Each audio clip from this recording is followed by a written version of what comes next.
kí ló ń tá máa sọ pé ó ń fa ẹ pẹ̀lẹ́ ọ̀nkú ẹ pẹ̀lẹ́ mọ́mí ẹ pẹ̀lẹ́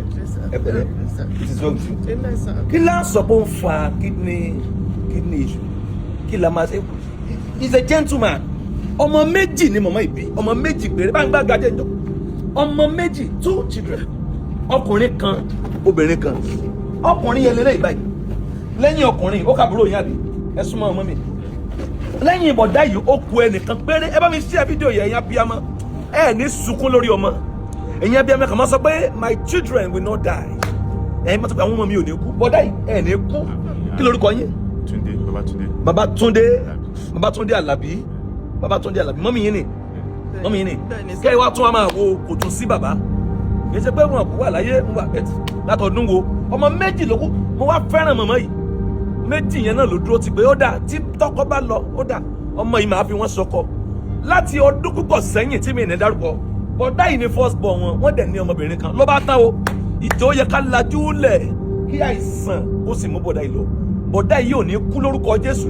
mo ti fi ẹnu àṣẹ Kristi sọ you will not die Ọlọ́run fúnra ẹ̀ yóò tọwọ́ bọ ayé yín wọ́n ní kidney issue Babatunde ń bátú pẹ̀lú kidney what an handsome brother ẹ ti marry ẹ bímọ mélòó méjì lè ti bí ẹ bímọ ẹ tún bímọ ẹ wà láàyè ẹ̀yin ni màmá yìí wò ẹ̀yin náà wọ́n tún máa wò màmá yìí ò ní gbé yín sí wọ́n ní di aláìlómọmọ láyé imagine bọ̀dá Túndé mọ́mí kí lórúkọ yín. orúkọ mi ni Bukola Alabi Mrs. Bukola Alabi. Bukola Alabi Ìbàdàn ilẹ̀ wa. bẹ́ẹ̀ni sà. ibo lẹ ti ṣe tán kú skul lẹ ti ṣe tán. tó wà polytechnic area nùgbà ibo lẹ ṣe dákun ẹ̀yẹ yẹn yìí bó láti jọ ṣí àrẹ báyìí sẹ́ni tí máa ní dárúkọ yẹn tán nílò ẹ má jẹ́ dárúkọ ẹ̀ mo kàn fẹ́ kẹ́ ẹ jọ mo fẹ́ kẹ́ ẹ jọ ẹ sà àwọn tí ó wo fídíò yìí wọ́n ju 200,000 lọ àwọn tí ó wo fídíò wọ́n ju 300,000 tí àwa 50,000 nù 300,000 yẹn tá a bá mú wá 1,000 naira lẹ̀ that is 50 million ó ti kàn tí ń ṣe bọ̀dá yìí àwọn tí ó wo fídíò yìí wọ́n tó 300,000 ẹ bá ń ṣí ẹ jọ ẹ bá ń ṣí ẹ àwọn kan fẹ́ worú nǹkan báyìí nígbà wọn rí ẹ kàn ń sọ pé ẹnìkan ò ṣàánú ni ẹlòmíràn pé ọ̀pọ̀lọpọ̀ ń tẹ fóònù yà tẹ́ bá wá pín dọ́dọ̀ wọn ẹlòmíràn pé ẹ wo èèyàn bí èmi tó ń darú ẹ jẹ́ wo bí náà díẹ̀ abẹ́ẹ̀rí nǹkan báyìí he is battling with kidney issue mo fi ẹlẹ́dàá bẹ̀ yín ẹ bá ń dìde sí wọn Ọlọ́run dìde sẹ́yìn náà mo ti rí wọn bí ẹbí mi wọ́n ti ń wá láti bí ọ̀sẹ̀ bíi mélòó kan mo ní ẹ sáà ní sùúrù ń gbọ́ wá dàrọ́ ìwọ̀n sunkún wọn ní bàbá yẹ jọ ọmọ yìí ò gbọ́dọ̀ kú méjì gbà tí mo gbọ́ pé méjì ni wọ́n bí wọ́n ní méjì mo ní kí ló dé wọ́n ní ń gbọ́ jẹ́ pé àbíbọ̀ lẹ́sẹ̀ sọ fún mi. pẹ́ láti bí ọdún 28 years mo ti dá wá mo ti ń dá àwọn ọmọ ìtọ́ àwọn méjì ni kílẹ̀ pé láti 28 years mo ti ń dá wọn tọ́ àwọn méjì nítorí ẹ̀ náà ni mi ṣe lọ́kọ àwọn ni mo dúró sí àwọn lọ́kọ mi àwọn láyé mi àwọn láṣọ ara mi tí mò ń dàbò ra ẹjọ́ gbogbo ọmọ Nàìjíríà ẹjọ́ ẹ ṣàánú mi ẹ má yẹ kí Babátúndé Àlàbí kú ẹjọ́ ẹ̀bẹ̀ mi ni mo ní ẹjọ́ gbogbo ọmọ Nàìjíríà ẹ ṣàánú mi ẹ ṣàánú mi.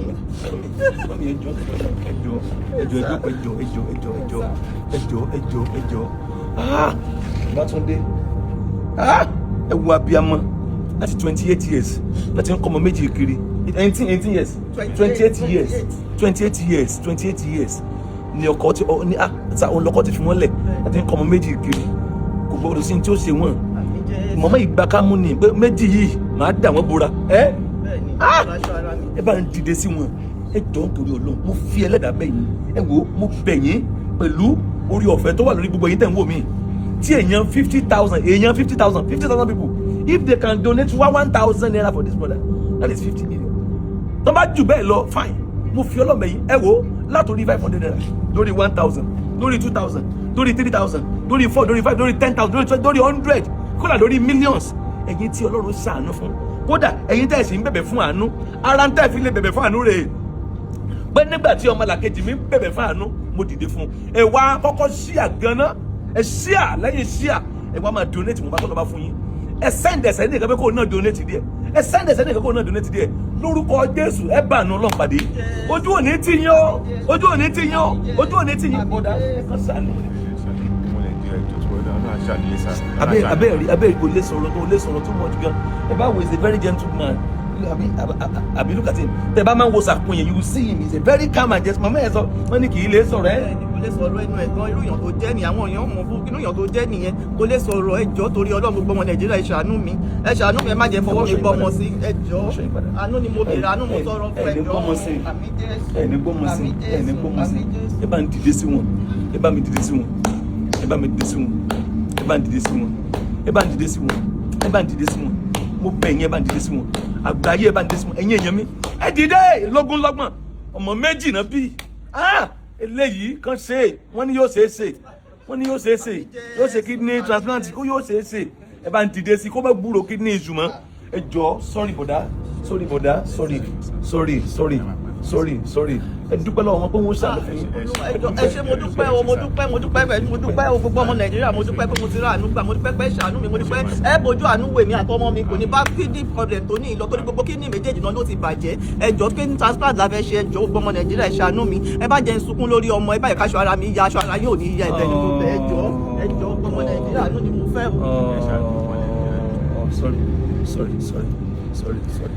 sorry ṣe alákàntì bẹ́ẹ̀ni ma bẹ́ẹ̀ni sà ó yá àkáǹtì tí wọ́n lè gbowó yẹn sí ẹ bá mi pè é àkáǹtì tí wọ́n lè gbà sí ẹ jọ nǹkan nílò ṣe díẹ̀ ṣùgbọ́n 10,000 bí 20 bí 5 bí 2 bí 1,000 bí 100,000 bí 50,000 bí 500,000 bí ó ti pé ẹ já máa ṣe báyìí fúnra wa mo fọlọ́ ọ̀bẹ yín ẹ já máa ṣe báyìí fúnra wa ẹ já máa ràgàbora wa bẹ́ẹ̀ ni sà bí arákùnrin yín bá ṣubú bíbélì ní ẹ parapọ̀ láti gbé e dìde be your brother's keeper ẹ jọ ẹ já máa dáàbò bora wa ni ẹ má jà bàtà ara wa jẹ́ mọ́ bẹ́ẹ̀ ni ẹ má jà wá ìṣubú fúnra wa mọ́ ẹ já máa dáàbò bora wa ẹ já máa secure ara wa ẹ àkáǹtì tẹ̀ ń lò. 68 38 77 67 78 ẹ pè lẹ́ẹ̀kan sí 68 38 77 67 78 ẹ pè lẹ́ẹ̀kan sí 68 38 77 61 ṣé o lè ń pè sá 61 78 ṣé o náà lè ń pè òun kọ́ lè ọkọ̀ pè ẹ jẹ́ n bá wọn pè ẹ má dààmú mi lò tẹ́yẹ̀ bá ti sunkún 68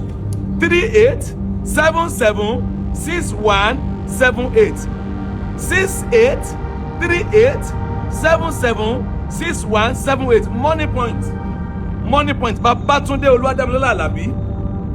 68 38 77 61 78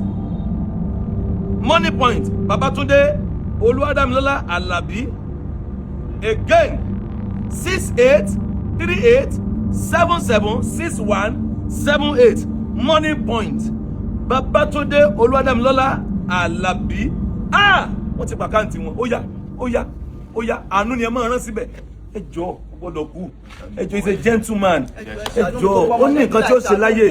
ẹ jọ̀ọ́ ó ní nǹkan tí ó ṣe láyé ẹ jọ̀ọ́. tó bá ti kú ayé mi ti tán nìyẹn òun láṣọ ara mi òun lọ́mọ mi òun lọ́kọ mi òun ní gbogbo nǹkan tí mo ní láyé ẹ jọ̀ọ́ nítorí Ọlọ́run ẹ fàánú gbà wá ẹ jọ̀ọ́ nítorí Ọlọ́run ẹ má jẹ́ kí n gbọ́mọ sí láyé mi ẹ̀yin náà ní fojú sunkún ọmọ yín ẹ ra àánú gbà ní gbogbo ọ̀nà ẹ jọ̀ọ́ Ọlọ́run adaṣọ àṣírí bọ̀ ẹ̀yin náà ẹ jọ̀ọ́. ẹ bá mi ṣíà sorry ẹ bá mi ṣíà lẹ́ẹ̀kan sí 68 lẹ́ẹ̀kan sí once again ẹ jókòó 68 38 77 61 78 for the last time 68 38 77 61 78 money point Babatunde Olúwadámilọ́lá Àlàbí